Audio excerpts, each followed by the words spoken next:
यदि आप इस ग्रुप डी के स्टूडेंट है और वीडियो यदि हमारा आप क्लिक किए हुए तो वीडियो को पूरा देख के जाइएगा। 100% गारंटी देते हैं कि 10 नंबर आपका इस टॉपिक से मिलने वाला है। तो चलिए हम यहाँ पे बताने वाले कि क्या क्या टॉपिक आपके सामने लेके आए, बहुत इंपॉर्टेंट क्वेश्चन लेके आए, लाइन टू लाइन आपके सामने लेके आए हुए हैं।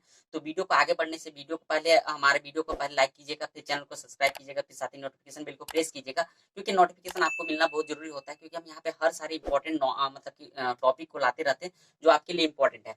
तो चलिए यहाँ पे देखते हैं सबसे पहला बात कि मात्रक और विमा है, सदिश और राशि है, मोशन है, वर्क एनर्जी पावर हो गया, आपका गुरुत्वाकर्षण हो गया, लाइट हो गया, विद्युत हो गया, उष्मा हो गया, ऑर्गन टाइप हो गया, ध्वनि हो गया, प्रकाश का वर्ण विक्षेपण हो गया, मानव नेत्र हो गया। मतलब इन सारे टॉपिक से हम ये आज का वीडियो हम आपके सामने इस वीडियो पे आपको मिलने वाला है। एकदम 100% गारंटी देते हैं कि आपको 10 नंबर कम से कम मिलने वाला है इस टॉपिक से। यदि आप देख लेते मतलब साइंस का आपका 25 नंबर से 10 नंबर मिल जाएगा तो आपके लिए काफी इंपॉर्टेंट है। तो चलिए वीडियो पे लास्ट तक बने रहिएगा, और वीडियो को लास्ट में पसंद आएगा तो एक कमेंट जरूर कीजिएगा कि आपको हमारा वीडियो कैसा लगा। तो चलिए वीडियो की ओर चलते हैं। देखिए लाइट सबसे पहला चैप्टर है, देखिए पूरा एकदम क्लियर आपको बताने वाले हैं। न्यूटन के अनुसार प्रकाश बहुत छोटे छोटे कणों से मिलकर जो बनता है उसको क्या बोलते हैं हम लोग, कणिका बोलते हैं। ठीक है। हाइगेंस का क्या है, तो ये हाइगेंस प्रकाश के तरंग गुण को समर्थन किया था।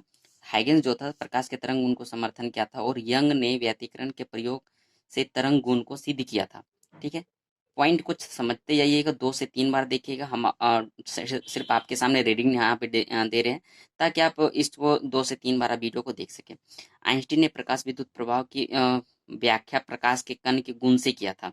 ठीक है। आधुनिक विचारधारा का अनुसार प्रकाश दोहरी प्रकृति प्रदर्शित करता था, तरंग एवं कण दोनों में। निर्वात में प्रकाश का वेग रोमर ने पता लगाया था, जो कि 3 × 10⁸ मीटर पर सेकेंड होता है। ठीक है। प्रकाश का परावर्तन मतलब क्या, रिफ्लेक्शन ऑफ लाइट, किसी सतह से टकराकर प्रकाश को वापस उसी माध्यम में लौट कर जाने की घटना को प्रकाश का परावर्तन कहते हैं। ठीक है। प्रकाश के परावर्तन के फलस्वरूप प्रकाश का वेग, आवृत्ति एवं तरंगदैर्घ्य नहीं बदलता है। इंपॉर्टेंट, ध्यान दीजिए। जबकि तीव्रता और आयाम में कमी होता है। आपका ऑब्जेक्टिव क्वेश्चन बन सकता है। दर्पण बनाने के लिए कांच की एक तरफ से चांदी की कलई करते हैं, क्योंकि चांदी प्रकाश के सबसे अच्छा परावर्तक होता है। अब प्रकाश का परावर्तन का नियम को देखिएगा। प्रकाश के आपतित किरण, परावर्तित किरण और आपतन बिंदु पर डाला गया अभिलंब तीनों एक ही बिंदु पर होता है। आपतित किरण, परावर्तित किरण और अभिलंब तीनों एक ही बिंदु पर होता है, यही बोला गया। आपतन कोण और परावर्तन कोण का मान बराबर होता है, मतलब ये जो मान होगा इसका मान और इसका मान दोनों क्या होगा, बराबर होगा। समतल दर्पण द्वारा बनाए गए प्रतिबिंब का मुख्य लक्षण, अभी एग्जाम में बहुत बार पूछा जा रहा है। काल्पनिक या आभासी होता है, वस्तु के प्रतिबिंब का आकार का समान होता है, वस्तु एवं प्रतिबिंब की दूरी दर्पण के बराबर होता है, मतलब दर्पण के पीछे। ठीक है। पारस उल्टा, किसी समतल दर्पण से बने प्रतिबिंब में प्रतिबिंब के दाएं या बाएं भाग वस्तु के क्रमशः दाएं या बाएं भाग होता है, यही पारस या उल्टा कहलाता है। ठीक है। नेक्स्ट देखिएगा, समतल दर्पण से संबंधित कुछ जानकारी है इंपॉर्टेंट। एक व्यक्ति को अपनी पूरी लंबाई देखने के लिए दर्पण की लंबाई अपनी लंबाई की आधी होनी चाहिए, इंपॉर्टेंट है। जहां जहां यहाँ पे ये जो हाईलाइट किया हुआ है वो चीज इंपॉर्टेंट मानिएगा। तो दर्पण से वस्तु की बीच की दूरी कितना होता है, 12.5 सेंटीमीटर होता है। हो सकता है आपके अगले शिफ्ट में पूछा जाए। पूरा फिक्स यहाँ पे किया गया है। ठीक है। आप इसको देख लीजिएगा। एक व्यक्ति को अपना पूरा प्रतिबिंब देखने के लिए कम से कम कितना सेंटीमीटर की दूरी पर खड़ा होना चाहिए, तो 12.5 सेंटीमीटर की दूरी पर खड़ा होना चाहिए, तब जाके व्यक्ति को पूरा प्रतिबिंब दिखेगा। जब कोई व्यक्ति दर्पण की ओर x मीटर का वेग से दौड़ता है तो वो उसे अपना प्रतिबिंब 2x मीटर के वेग से दौड़ता हुआ प्रतीत होता है। इंपॉर्टेंट है। यदि आपतित किरण को स्थिर रखकर समतल दर्पण को थीटा कोण से परावर्तित घुमाते हैं तो परावर्तित किरण 2 थीटा कोण से घूमेगा। इंपॉर्टेंट है। आपतित किरण को स्थिर रखकर यदि दर्पण को अपने अक्ष के परितः कोण ओमेगा वेग से घुमाते हैं तो परावर्तित किरण अपरिवर्तित रहता है। ठीक है। यदि दर्पण को स्थिर रखकर आपतित किरण थीटा कोण से घुमाया जाए तो परावर्तित किरण थीटा कोण से ही विपरीत दिशा में घूम जाएगी। जब दो समतल दर्पण के परावर्तक सतह एक दूसरे से थीटा कोण बनाते हैं तो उसके बीच में रखी वस्तु का प्रतिबिंब की संख्या कैसे निकालते हैं, तो n इक्वल टू क्या होता है, मतलब 360 बटा थीटा होता है। ठीक है। और यदि हमको निकालना, यदि प्रतिबिंब की संख्या सम संख्या में आए, ठीक है, सम संख्या मतलब 2 4 6 8 इस टाइप से है, तो क्या करना है, 360 डिग्री माइनस बटा थीटा -1 आपको क्या करना है, घटा देना है। ठीक है। यदि प्रतिबिंब की संख्या दशमलव में आए तो केवल दशमलव वाले भाग को हटा देना है। ठीक है। जैसे कि 2.56 है तो 5 6 को हटा देना है, सिर्फ 2 को आपको रखना है आंसर में, ठीक है। जब दर्पण एक दूसरे के समानांतर हो तो प्रतिबिंब की संख्या अनंत होती है, इंपॉर्टेंट है। थीटा इक्वल क्या होगा, 0 डिग्री। सेलून में दो समतल दर्पण एक दूसरे के समानांतर रखते हैं तो उनके बीच खड़े किसी व्यक्ति का प्रतिबिंब अनंत बनता है, ठीक है, इंपॉर्टेंट है। जिसका दूसरा प्रतिबिंब सबसे स्पष्ट बनता है, ठीक है। इसमें पूछा जाता है कि कौन सा प्रतिबिंब सबसे स्पष्ट बनेगा, कितने नंबर का, तो दूसरा नंबर का प्रतिबिंब सबसे स्पष्ट बनता है। गोलीय दर्पण किसी खोखला गोला का एक भाग होता है। गोलीय दर्पण दो प्रकार का होता है, एक अवतल दर्पण होता है, एक उत्तल दर्पण होता है। देखिए अवतल दर्पण को हम लोग क्या बोलते हैं, अभिसारी, कॉन्वर्जिंग लेंस भी बोलते हैं या मिरर भी बोलते हैं, ठीक है। प्रकाश की किरण यदि मुख्य अक्ष के समानांतर हो तो परावर्तन के बाद फोकस से होकर गुजरती है। ये सारा ये जो फिगर है पिछले वाले वीडियो पे हम बता चुके हैं, वहां पे जाके देखिएगा, एकदम 1 नंबर 3 मिनट का वीडियो है, लेकिन 100% इतना जो सारा लिखे हुए 1 मिनट में आपको समझ में आ जाएगा। तो इसको हम यहाँ पे स्किप करते हैं, आप पिछला वीडियो जाके देख लीजिएगा। अब ये इंपॉर्टेंट है, जो दर्पण है, अवतल दर्पण का उपयोग कहाँ पे किया जाता है, ठीक है। तो बड़ी फोकस दूरी वाले अवतल दर्पण का उपयोग हजामती बना मतलब क्या, दाढ़ी बनाने में किया जाता है। ENT, ठीक है, ENT मतलब क्या होता है कि आई, नोज और टीथ, मतलब डॉक्टर इसका उपचार करने के लिए करते हैं। वाहनों में हेडलाइट के लिए एवं सर्च लाइट में किया जाता है, ठीक है। सोलर कुकर में किया जाता है। अब उत्तल दर्पण को क्या बोलते हैं, अपसारी भी बोलते हैं। देखिए अवतल को क्या बोलते हैं, अभिसारी बोलते हैं, जबकि उत्तल को क्या बोलते हैं, अपसारी बोलते हैं। हो सकता है आपकी शिफ्ट में पूछ दिया जाए। उत्तल दर्पण पर जब प्रकाश आपतित होती है तो वह प्रकाश को बाहर की ओर फैलाता है और इसलिए उत्तल दर्पण अपसारी दर्पण कहते हैं। देखिए यहाँ पे आपको उत्तल दर्पण के बारे में दिखाया गया है, ठीक है। इधर से प्रकाश आ रहा है, सब कहाँ हो रहा है, सब बाहर की ओर प्रकाशित हो रहा है, ठीक है। उत्तल दर्पण के द्वारा बनाया गया प्रतिबिंब हमेशा क्या होता है, काल्पनिक होता है, सीधा होता है और वस्तु से छोटा बनता है, जो कि दर्पण के पीछे बनता है। इंपॉर्टेंट है, हमेशा पूछा जा रहा है। मिरर फॉर्मूला भी आपको बता चुके, 1/v+1/u=1/f होता है, ठीक है। और ये फॉर्मूला हर शिफ्ट में पूछ रहा है, r=2f वाला, या तो f का मान दे दे रहा है या तो r का मान दे दे रहा है, ठीक है। f दे दे रहा है तो r का मान निकालना, r दे दे रहा है तो f का मान निकालना। अभी जितने भी शिफ्ट हुआ सब शिफ्ट में एक एक एग्जाम्पल पूछा होगा। आवर्धन क्या बोलते हैं, देखिए पिछले वाले शिफ्ट में पूछ चुका है। आवर्धन मैग्निफिकेशन जिसको कहते हैं, दर्पण के द्वारा बने प्रतिबिंब की ऊंचाई तथा वस्तु की ऊंचाई के अनुपात को क्या बोलते हैं, आवर्धन कहते हैं। इसे m द्वारा सूचित किया जाता है। m मतलब क्या, प्रतिबिंब की ऊंचाई बटा वस्तु की ऊंचाई, ठीक है। अब देखिए आवर्धन की बीमा और मात्रक नहीं होता है। अवतल दर्पण और उत्तल दर्पण में कैसे वस्तु को रखते हैं, तो अवतल दर्पण वस्तु का प्रतिबिंब क्या होता है, नेगेटिव हमेशा लेना है, जबकि उत्तल दर्पण वस्तु का प्रतिबिंब भी नेगेटिव होगा। अब देखिए वस्तु नेगेटिव होगा, ठीक है।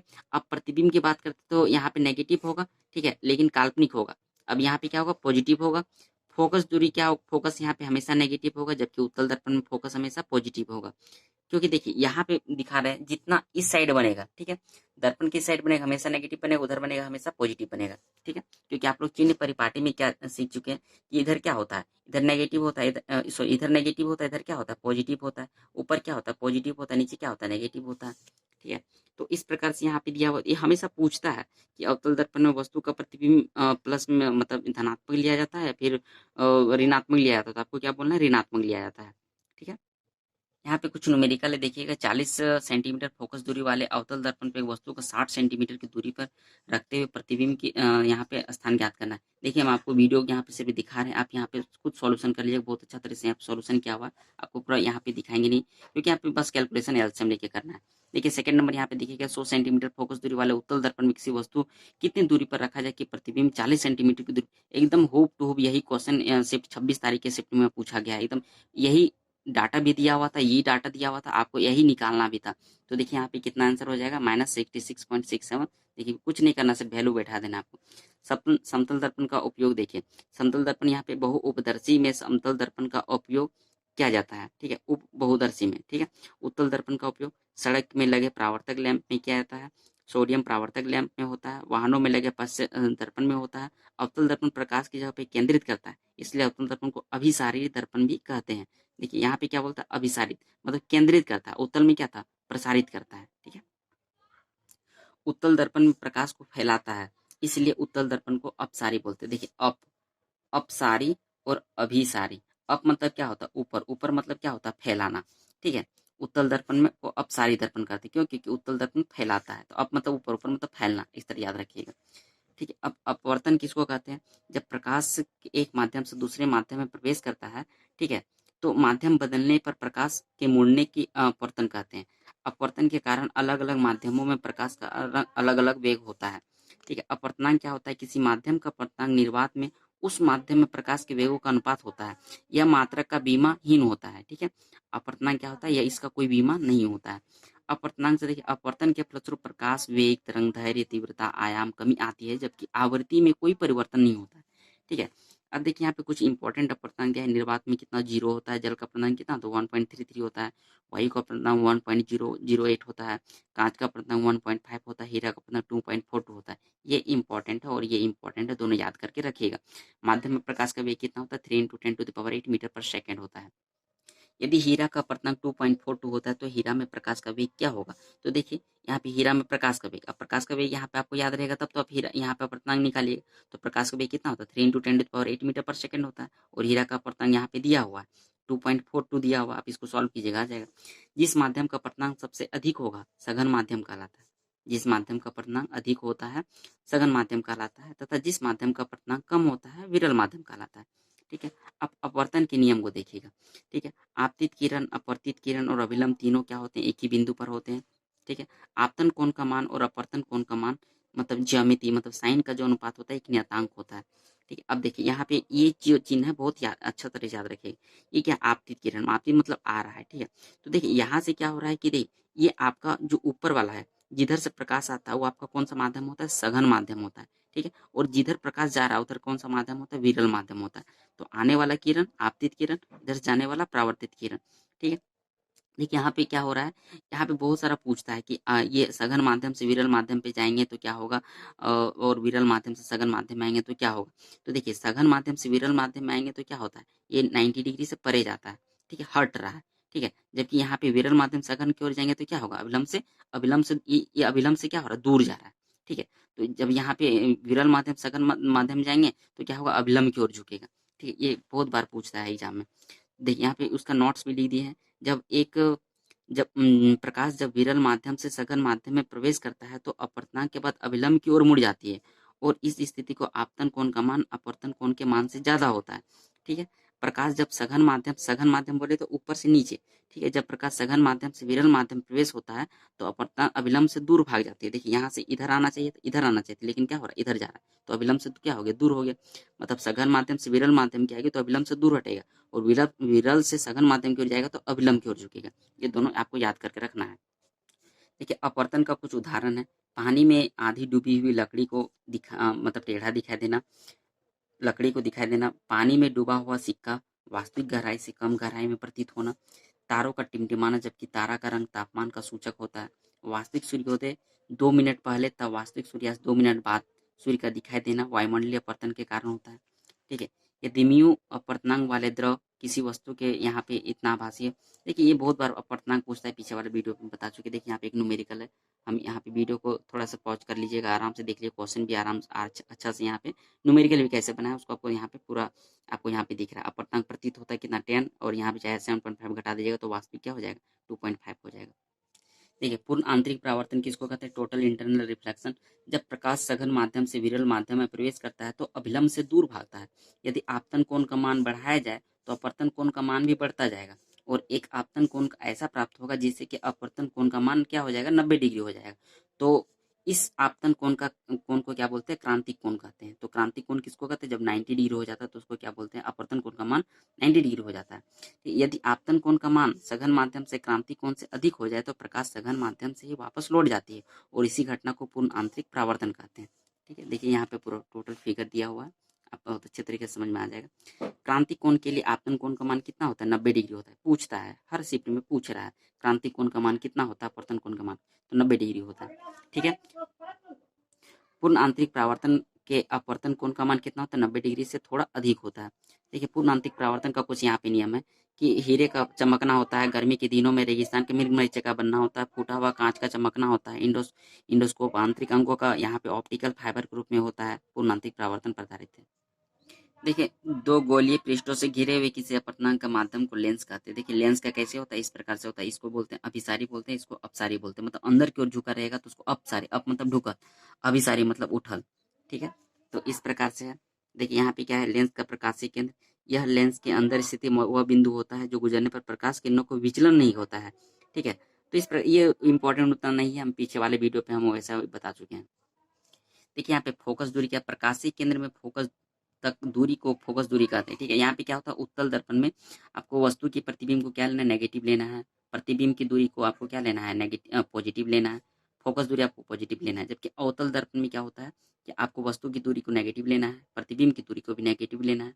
और फोकस दूरी मतलब अवतल में सब नेगेटिव होगा, उत्तल में क्या होगा, सिर्फ आपका वस्तु की दूरी को नेगेटिव लेना है। ठीक है, और ये आपका फॉर्मूला दिया 1/f=μ-1 ब्रैकेट में 1/r1 - 1/r2 होता है। लेंस की क्षमता कैसे मापा जाता है, डायोप्टर से मापा जाता है, इंपॉर्टेंट है ये। हर शिफ्ट में इस पे न्यूमेरिकल पूछा जा रहा है, P=1/f। ठीक है, या तो फोकस दे दिया जा रहा है या तो पावर दे दिया जा रहा है। ठीक है, उत्तल लेंस में फोकस दूरी तक क्षमता क्या होती है, धनात्मक होती है।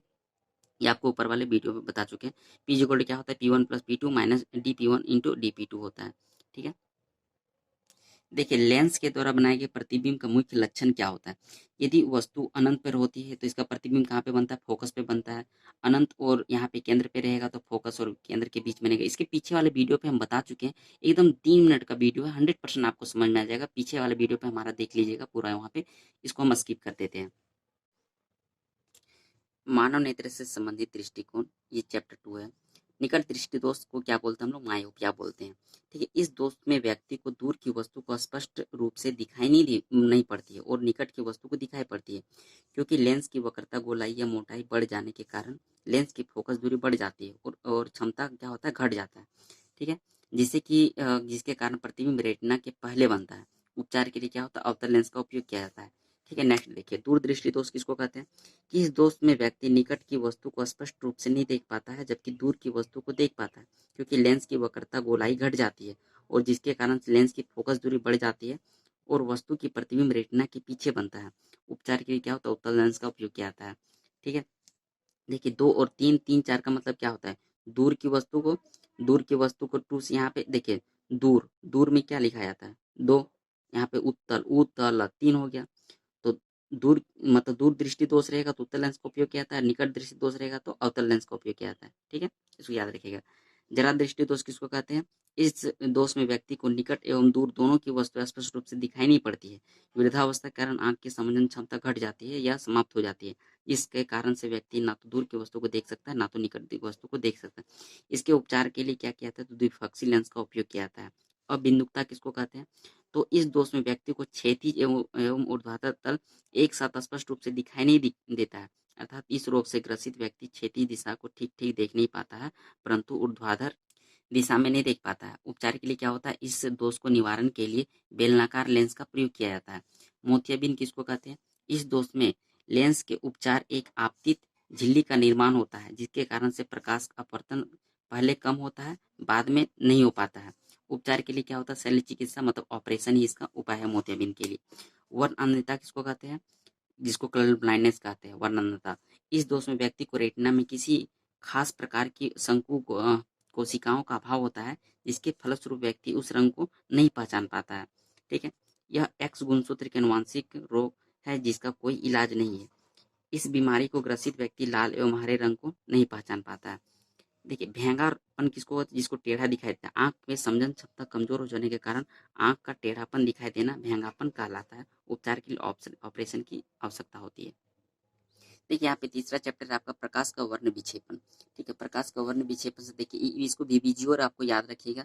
सबसे देखिए यहाँ पे जब प्रकाश किरण जो व्हाइट प्रकाश को देते हैं तो प्रिज्म से होकर यहाँ पे 7 रंगों में विभाजित होता है, जिसको होते हैं VBGO कहते हैं। ठीक है, आपका यहाँ पे सारा यहाँ पे दिया हुआ है आपको यहाँ पे कर्म के अनुसार से।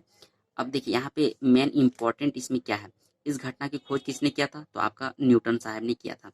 ठीक है, देखिए कल का शिफ्ट में पूछा था कि किस रंग का तरंगदैर्घ्य यहाँ पे सबसे मतलब कि वैसा जिसका मतलब कम विक्षेपण होता है, तो लाल रंग का विक्षेपण कम होता है और यहाँ पे बैंगनी रंग का विक्षेपण क्या होगा, ये आपका ज्यादा होगा। ये कल का शिफ्ट में ये पूछा था, तो जिसमें आंसर क्या हो जाएगा, लाल इसका आंसर हो जाता। ठीक है, इसका घटना खोज किसने किया था, न्यूटन साहब ने किया था। अब देखिए जब सूर्य का प्रकाश प्रिज्म से होकर गुजरता है तो यह 7 रंगों में विभक्त हो जाता है। इस घटना को क्या बोलते हैं, वर्ण विक्षेपण बोलते हैं। वर्ण विक्षेपण की घटना लाल रंग का विचलन सबसे कम होता है तथा बैंगनी रंग का विचलन सबसे अधिक होता है। एकदम होप टूप यही क्वेश्चन पूछा गया था। आंख के लिए सुग्राही रंग कौन सा होता है? तो हरा होता है तथा बाद में सुग्राही रंग पीला होता है। ठीक है, इंद्रधनुष में निर्माण वर्षा के बाद सूर्य के विपरीत दिशा में होता है और यह कोई व्यक्ति तब देख पाता है जब उसके पीछे सूर्य मतलब सूर्य ठीक उसके पीछे होता है। इंद्रधनुष में बनने का प्रमुख कारण तो प्रकाश का वर्ण विक्षेपण जबकि पूर्ण आंतरिक परावर्तन एवं वर्तन के कारण की सहायता से होता है। तो यहाँ पे बहुत बार क्वेश्चन पूछता है कि इंद्रधनुष कैसे बनता है, तो आपको क्या बोलना है कि पूर्ण आंतरिक परावर्तन तथा अपवर्तन के कारण होता है। इंद्रधनुष के दो प्रकार होते हैं, एक प्राथमिक इंद्रधनुष होता है, ठीक है, जिसमें से क्या होता है कि 2 बार अपवर्तन तथा 1 बार परावर्तन, मतलब बैंगनी रंग का अंदर की ओर होगा तो लाल रंग बाहर की ओर होगा। तो बाहर वाली रंग लाल रंग होगा तो आंख में कितना होता है 42.8 कोण बनाता है, जबकि अंदर वाली बैंगनी रंग पर कितना होता है 40.8 डिग्री का कोण बनाती है। ठीक है, द्वितीयक इंद्रधनुष क्या होता है? एक प्राथमिक इंद्रधनुष हो गया, एक द्वितीयक इंद्रधनुष हो गया। द्वितीयक इंद्रधनुष क्या होता है? 2 बार परावर्तन होता है तथा 2 बार अपवर्तन होता है। इसमें लाल रंग अंदर की ओर होगा तथा बैंगनी रंग क्या होगा? बाहर की ओर होगा। ठीक है, अब बाहर वाली बैंगनी किरण आंख पर 54.52 का कोण बनाती है, जबकि अंदर वाला रंग लाल रंग कितना बनाता है? 50.8 डिग्री का कोण बनाता है। ठीक है, लगभग 51 डिग्री का कोण बनाता है। नोट देखिए, यहाँ पे द्वितीय इंद्रधनुष प्राथमिक रंग की अपेक्षा कम स्पष्ट दिखाई देता है, इंपॉर्टेंट है। ठीक है, कलर किसको कहते हैं? रंग किसको कहते हैं? प्राथमिक रंग होता है। इसमें प्राथमिक रंग कौन सा होता है? लाल, हरा, नीला रंग को प्राथमिक रंग कहते हैं, जबकि द्वितीय रंग को क्या होता है? 2 या 2 से अधिक प्राथमिक रंगों को मिलाने से जो रंग बनता है उसको क्या बोलते हैं? द्वितीय रंग कहते हैं। जैसे इसको ऐसे याद रखना है, ला मैं नीला पीकॉक को हरा रंग पिला दूं, ला मैं नीला पीकॉक को हरा रंग पिला दूं, ला मैं नीला पीकॉक को हरा रंग पिला दूं। ठीक है, बीच में व्हाइट रखिएगा। आपको बस यहाँ से मिला हरा और मैग्नीजेंटा को मिलाएगा तो व्हाइट बनेगा, पीला और नीला बनाएगा तो व्हाइट बनेगा। ठीक है, लाल और पीकॉक को मिलाइएगा तो आपको व्हाइट बनेगा, हरा और नीला को बनाइएगा तो पीकॉक बनेगा, हरा और लाल को बनाइए तो पीला बनेगा, लाल और नीला को बनाएगा तो मैग्नीजेंटा बनेगा, मतलब गुलाबी बनेगा। ये इंपॉर्टेंट है। ठीक है, अब देखिए यहाँ पे क्या है कि संपूरक या पूरक, तो जब 2 रंगों को मिलाने से श्वेत रंग या श्वेत प्रकाश प्राप्त होता है तो उसको क्या बोलते हैं? दोनों रंग को एक दूसरे का पूरक कहते हैं। ठीक है, श्वेत, अब यहाँ पे देखिए नेक्स्ट है कि श्वेत वस्तु अपने पर टकराने वाली सभी प्रकाश किरणों को परावर्तित कर देता है, इसलिए श्वेत वस्तु जिस रंग के प्रकाश में देखा जाता है वस्तु उसी रंग में दिखाई देता है। काली वस्तु अपने पर टकराने वाले सभी प्रकाश किरण को अवशोषित कर लेता है, इसलिए काली वस्तु काली दिखाई देती है। लाल गुलाब केवल लाल को परावर्तित कर देता है, इसलिए लाल गुलाब लाल दिखाई देता है और सारे रंग को अवशोषित कर लेता है। मतलब जो चीज दिखाएगा वो चीज खाली परावर्तित करता है, बाद बाकी को अवशोषित कर लेता है। प्रकीर्णन क्या होता है? स्कैटरिंग, वायुमंडल में उपस्थित धूल कण के कारण प्रकाश के विभिन्न दिशाओं में बिखरने की घटना को क्या बोलते हैं? प्रकाश का प्रकीर्णन कहते हैं।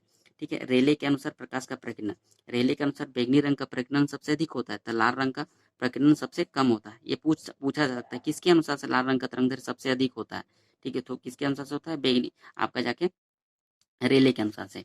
ठीक है, खतरे में लाल रंग का उपयोग किया जाता है क्योंकि इसका प्रकीर्णन सबसे कम होता है। ठीक है, उगते हुए सूर्य तथा डूबते हुए सूर्य का रंग लाल दिखाई देता है। आसमान में पानी का रंग नीला दिखाई देता है, चंद्रमा पर अंतरिक्ष अंतरिक्ष काला दिखाई देता है क्योंकि वहाँ वायुमंडल नहीं होने के कारण प्रकाश का प्रकीर्णन नहीं हो पाता है। सीवी रमन को प्रकाश के प्रकीर्णन के अध्ययन के लिए 1930 ईस्वी में नोबेल पुरस्कार मिला था। इससे पूछा गया था कि किसको सबसे पहले नोबेल पुरस्कार प्रकाश के लिए दिया गया था, तो सीवी रमन को दिया गया था, 1930 ईस्वी में दिया गया था। पिछले शिफ्ट में पूछ चुका है। व्यतिकरण किसको कहते हैं? तो यंग ने व्यतिकरण की घटना में प्रकाश के तरंग गुण को सिद्ध किया था, जबकि समान आवृत्ति और समान आयाम के दो तरंग एक दूसरे पर अध्यारोपित होता है तो किसी स्थान पर प्रकाश की तीव्रता बढ़ जाती है और किसी स्थान पर प्रकाश की तीव्रता घट जाती है। स्थान के साथ प्रकाश की तीव्रता या प्रवर्तित प्रकाश का व्यतिकरण कहलाता है। ठीक है, इस घटना के लिए एक वर्णी प्रकाश के माध्यम होती है। ठीक है, जैसे कि देखिए सोडियम वाष्प लैंप को पीला प्रकाश उत्पन्न करता है, साबुन में बुलबुले के सूर्य के प्रकाश का रंग दिखाई देता है। ठीक है, जल में फैला कि राशन का तेल सूर्य के प्रकाश के रंगीन दिखाई देता है। ये सब एग्जाम्पल पूछता है। ठीक है, इसलिए इंपॉर्टेंट है। ध्रुवन किसको कहते हैं? पोलराइजेशन, तो सामान्यतः प्रकाश सभी दिशाओं में से संचारित होती है उसे ध्रुवित कहते हैं, लेकिन जब ध्रुवन प्रकाश को निकेल प्रिज्म से होकर गुजारा जाता है तो यह सभी तलों से संचारित न होकर किसी एक खास तल से संचारित होती है, ऐसे प्रकाश को ध्रुवित प्रकाश कहते हैं। होलोग्राम क्या होता है? होलोग्राफी की जांच ध्रुवन की घटना पर आधारित होती है। जो होलोग्राम जो होता है वो क्या होता है? ध्रुवन के आधारित होता है। वाहनों में पोलराइजेशन का उपयोग चालन के प्रकाश की मतलब की चकाचौंध लाइट से बचने के लिए होता है। त्रिविमीय चलचित्र मतलब 3D जो होता है वो ध्रुवन की घटना पर आधारित होती है। ध्रुवन की घटना केवल प्रकाश के तरंग की होती है क्योंकि प्रकाश तरंग अनुप्रस्थ होती है जबकि ध्वनि तरंग क्या होता है? अनुदैर्घ्य होता है। विवर्तन किसको कहते हैं? इस घटना की खोज कुछ नहीं किया था, फाउंड हॉफर ने किया था, फाउंड हॉफर ने किया था। प्रकाश सीधा रेखा में चलती है, जबकि प्रकाश का मार्ग बहुत छोटा होता है। अवरोध 10 टू द पावर कितना होता है, 10 टू द पावर -7 मीटर अवरोध होता है। इंपॉर्टेंट यही है, ठीक है। अब देखिए यहाँ पे इंपॉर्टेंट देखिएगा कि प्रकाश का विवर्तन नहीं होता है, जबकि ध्वनि का विवर्तन होता है, पूछा जाता है एग्जाम में। नेक्स्ट यहाँ पे इंपॉर्टेंट, इसको पढ़ लीजिएगा, हम अच्छा से 1-2 सेकंड यहाँ पे रख देते हैं, वीडियो को स्टॉप करके देख लीजिएगा।